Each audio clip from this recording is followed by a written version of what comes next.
on a 2023 Harley Davidson Breakout. New, or it came back for this year, right? 2023. I gotta listen to these guys. So where are we at? We are at JACINTO Harley Davidson. You can see that up there. In good old Pasadena, Texas. All right, let's get this review right in. All right, so what do we got here? We got the Breakout, right? FXBR 2023. This one has unique features apparently, right? It's brilliant chrome finishes, has a dual bending valve fork suspension, and a rear monoshock gloss black 26 spoke cast aluminum signature daymaker LED forward lighting. I kind of ran that all together like this run-on sentence. Anyways, what is this one? This one would be the silver metallic. So this is 21,524. So $21,524 MSRP, and the base model is $20,999 doll hairs. Your little rev. Alrighty then. Let me see. Yeah, all right, I'm going. There's my dog. What's up, man? Showed up to the party a little late. No, I told him 10 o'clock. I had to get here a little earlier, man. I'm a YouTuber, man. Part-time. Woo! That 117 is beastie. I love that motor. All right, so this is very chopper-esque kind of riding style. Yo, what's going on here? All right, very chopper-esque riding style. It's got that big cast wheel up front, and you definitely feel it. I can definitely feel this larger wheel up front, but you know, that comes with the territory, right? This has a very open fist in the wind type of situation. You know, one thing I never go over on this, on Harleys, or basically any bike that I'll test ride, is the hand controls. I just kind of figure out, if you're watching my channel, you know the hand controls already, or you should at least, I guess. If not, oh, what the heck. Let's just go over it, because I'm going to be testing all these throughout the day. So all right, so on your right hand you got of course your throttle. Blip. You have your run and off and start and hazards, right blinker, left blinker. This cycles through your gauge right here, which is nicely placed. Have all your check engine, tire pressure, or your tires low, battery, all that stuff is right there. Turn signals, right? And then your high beam, low beam, and this is your cycle through. Actually, I think this is your cycle through. I think that is cruise control. Okay, yeah, that's cruise control. It has cruise control. That's cool. All right, I usually do a neutral test, but I did not get it. I wasn't paying attention. I was going over the controls for you guys. Okay, so the initial thought on this Breakout is it handles good. That was a good turn. The 117 in this is it's a good idea. Forget the 114. You know, I really think Harley Davidson, yo, that was a massive bump and it took it like a champ. So I really think Harley Davidson should just switch 117 to pretty much all the models. I mean, just do it. Just be the big bad dog on the block in the V-twin category. All right, just put a 117. The engine is proven. It's a great mill, and it makes amazing power with minimal parts that could be slapped on it. So anyways, with that being said, you know, so far, let's try to find neutral. You blip it once. Oh man, nope. Let me see. Blip. Oh, there you go. Neutral. Neutral's a little difficult to find in Harley Davidsons. They have a very positive clunking transmission. Ooh, there's a little bit of shake in this 117. I like it. Just enough where it feels like I'm on a hot rod, and you know, that's kind of what they were going for. This bike is like a muscle cruiser. You know, it's muscle cruiser slash hot rod or chopper-esque, or maybe pro street. If you know what a pro street is, they kind of have a little bit of raked out front end. They're same kind of bars. They're very just chill but powerful, lightweight, big wheel on the front kind of things, you know. It's an interesting category, and it's a not a recent category. It's quite old, right? Just like the cruiser category. Actually, I might be stepping over all kinds of stuff here, but anyways, let's just get back into it. All right, so the readout, I got the sun directly behind me, and this readout, it's nice. I like how it's the background is black and all of the numbers and the fuel gauge are the negative. I guess the back would be called the negative. So the back light is not a light, it's just dark colored.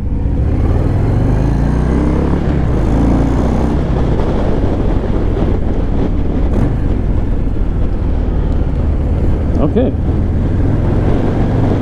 we're taking this route that I do not know. All right, so this looks really nice. Does it have self-canceling blinkers? It should. It's Harley Davidson. I'm not going to touch it. Cancel yourself. There it goes. Okay, self-canceling blinkers. And this thing is just soaking up the bumps. I know there's very few bumps, but I do know this area very well. I kind of grew up around here, and these roads can get a little uneven, and this is soaking up the bumps nicely. Now, I do believe, let me look, I think so, this is a larger tank. So remember, they had the Breakout before it was discontinued, right? It was been discontinued. So what did Harley Davidson do? Well, they listened to everybody. Everybody said, hey, I was kind of jarring. Everybody said, hey, we want the Breakout, but the fuel tank is tiny. So it was the same fuel tank as the Street Bob. What's going on here? Are we waiting for people? I guess so. And anyways, so they were like, hey, we need a bigger tank, because the previous Breakout with the 103 twin cam had the bigger tank. Guess what? They brought the bigger tank back. I enjoy it. Looks good on this bike, really fills it out, and I like it. So we also have an open breather on the side, which I'm 6'3", I have long legs, and it is totally smacking right on my shin. That's not too comfortable at all. I would have to definitely change that. So if you're a taller rider, you might want to consider that, because I'm on the peg, but it's very difficult to get to the rear brake. And those who know my channel, you know that I'm a big advocate of slow maneuvering. So this bike, that rear brake, you can't even see it because the air cleaner is just blocking it. Anyways, so moving on to the front forks. The front forks are those dual bending valves, and they are performing very nicely. And this 117 is a little twitchy in first gear, but it is performing just flawless. I love how they have this little badge thing right there on the center. That's real cool. Of course, they don't have a double filler cap. I don't know what this guy was like trying to talk to me here, so he's like, he's just talking on videos. Okay, all right, so everything's performing very well. The brakes, of course, they perform very nice. It has good initial grab. It's not too grabby on the rear end or the rear brakes. A lot of motorcycles really, I don't know if I could say a lot. Let's just say there's quite a few motorcycle companies that for some reason they think the rear brake needs to be the beastiest, grabbiest thing on the motorcycle. And I mean, it's 70-30 on the braking, right? So there's 70 up front, 30 on the rear. You don't need to have 50-50. I mean, sometimes it feels like 50-50, like the front brake is squishy and the rear brake is just way too much. Now Harley Davidson, I think they got their braking down. I mean, it's very balanced. Of course, we know they are Brembo brakes. Even though they're Harley branded, they are Brembo brakes, so don't worry about that. There's plenty of braking power on all of their motorcycles. One thing that's really cool about this bike is that massive front wheel. Oh dude, it just looks so cool sticking out on that headlight. They kind of shrunk this headlight, and it exposes that wheel just a bit. If I just tilt up just a little bit, I'm able to see the little bit of fender, a little bit of that tire up there, and I mean, it's a really big presence on the road. Just sitting here, it just feels like a chopper, man. I mean, kind of feels like a chopper. And I'm easily able to two-finger this clutch, so I can pull man, I cannot speak. I can pull the clutch in with 2 fingers, a shift, and be totally fine with it. So the clutch lever pull is actually really good. It's not too heavy. It's definitely not light, but Harley Davidson did a really good job with their clutch side. Even though it is cable, a lot of people don't like cable. I'm kind of indifferent. I just don't like having to constantly adjust it or making sure I check it. Like, I usually check mine every month, depending on how much I ride on my Victory. Nice tip-in.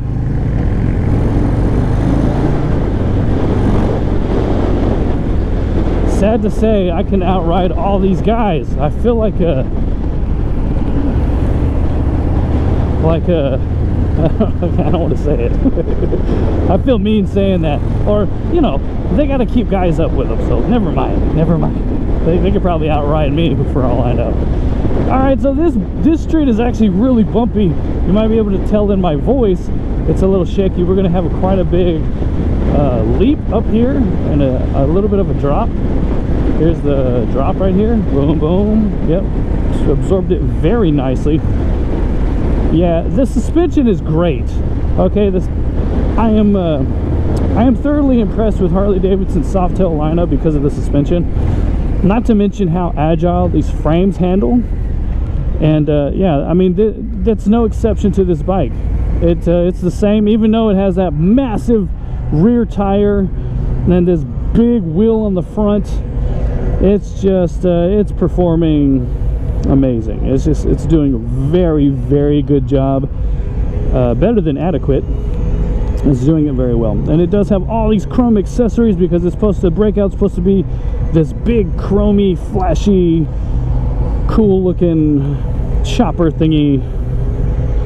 Is nice. Yo, that dude has a beastie mustache. I can see it under his helmet.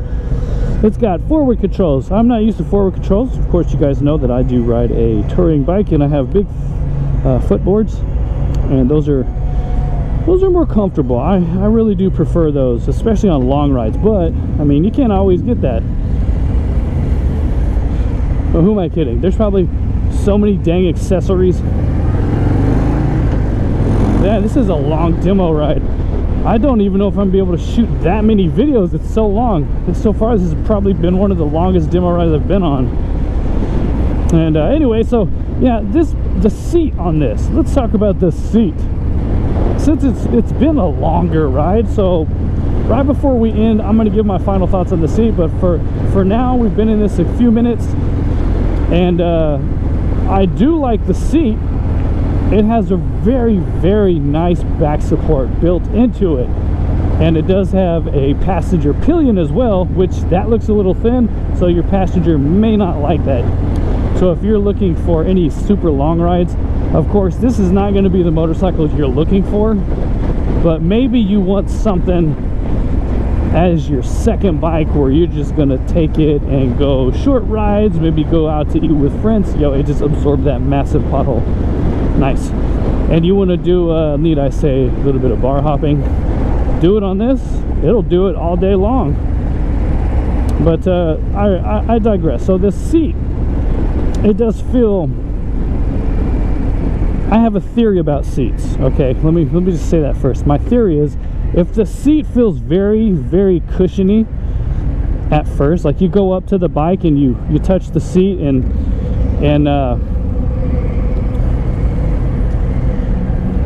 it's very soft. To me, that's an indication of the seat not being really that good, because that means it's already in that soft point, and that soft point, oop, I just did a shiftless, or a clutchless shift. That was nice. It did it flawless. So the seat being that soft usually indicates that the seat is going to wear out very quickly, or when heat is applied to the seat, it's going to get even softer. And at that point, most of the time, I'm going to be sitting on like parts of the seat pan. I'm going to be hitting the seat pan, and it's not going to be very comfortable.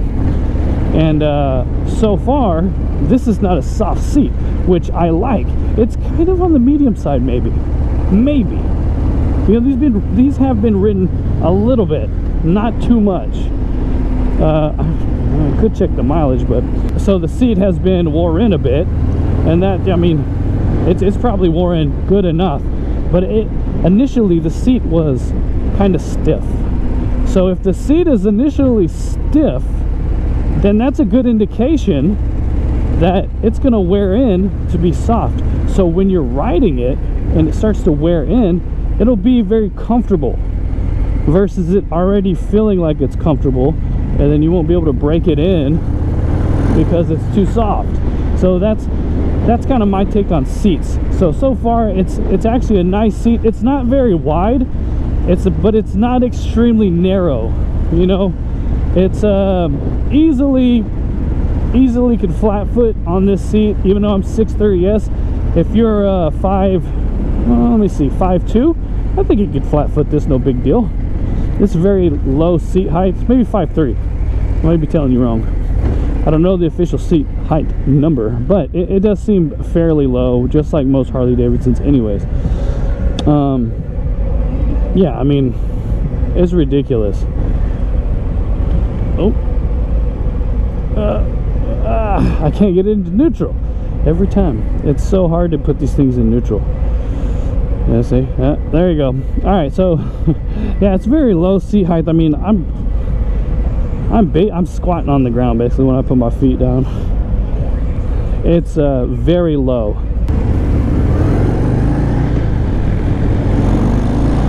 All right, so we're about to hit a bunch of bumps. Hopefully you guys can hear me. I have an air dam in my helmet. I had to switch it up because the demo rides were getting really, really loud in this helmet. Oh, here we go. Oh my gosh, absorbed it perfectly, son, perfectly. Yeah, there's a few bumps on this road, and we're definitely gonna be able to test this suspension. You know that, boom, there's another one. That big wheel on the front, you do have to do a little bit of pushing to get this thing moving around. It's definitely not a Canyon Carver. Here we go. Oh, that was pretty decent, but it's still absorbed. Again, the suspension is superb. It's top notch.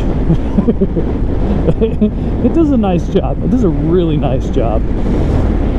Ooh, that does remind me, you know, I haven't posted a video in a minute. It's been like 3 months. I've had to do a lot of maintenance on our vehicles, and I've been extremely busy at work. Oh, the big bump. God, that took it like a champ. More? Yes, please. Yeah, just continuously just taking all of these large bumps.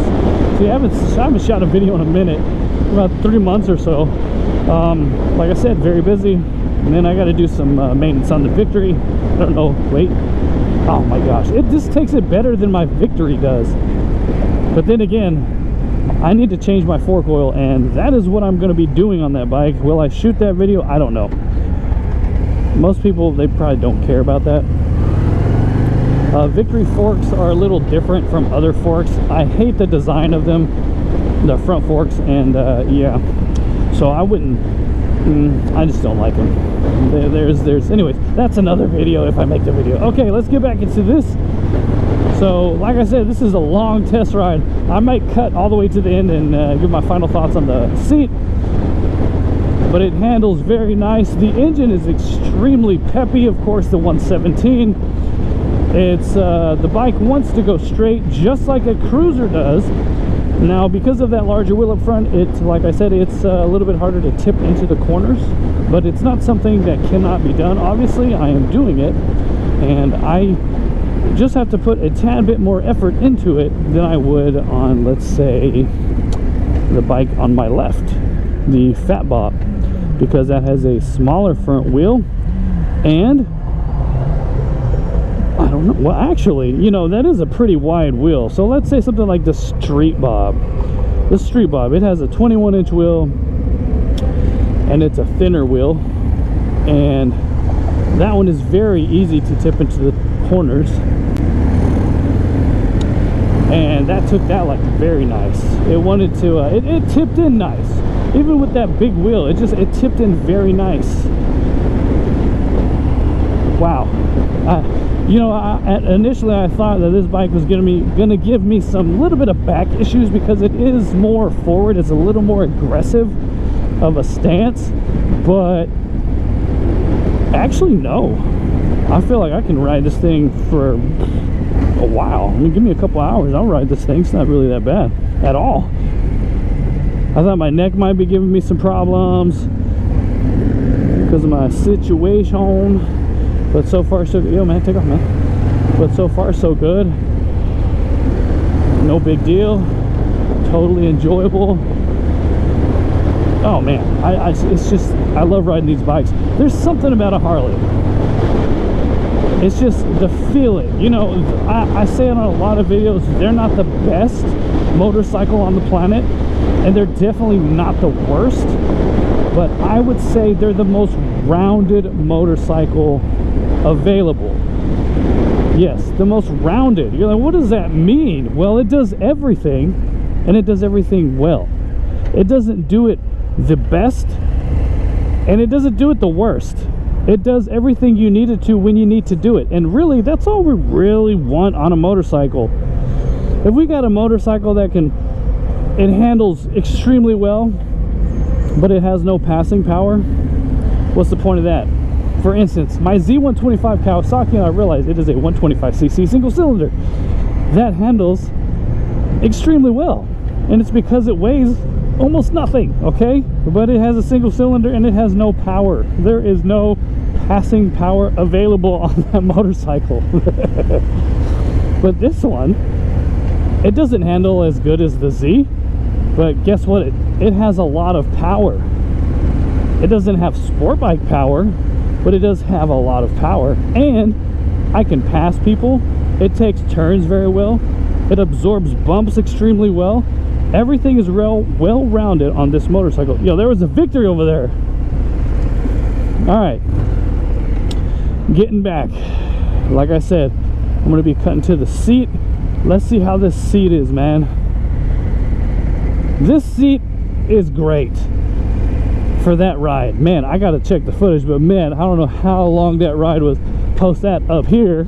That's how long the ride was, and the seat feels great. I don't have any issues with it, and the slow maneuvering on it, nice. It wants to tip. Yeah, actually this wheel is great for slow maneuvering. I don't know why, but it just wants to tip in automatically. All right guys, that's been the ride review by your very own Vbeast of the 2023 Harley Davidson Breakout. All right guys, it's so hot playing Texas. All right, ride what you ride, keep it Vbeast mode, and ride till the wheels fall off. This has been another random weekday video by your very own Vbeast. Thanks for watching, guys. Please like, comment, and subscribe. Most of all, have a Vbeast day.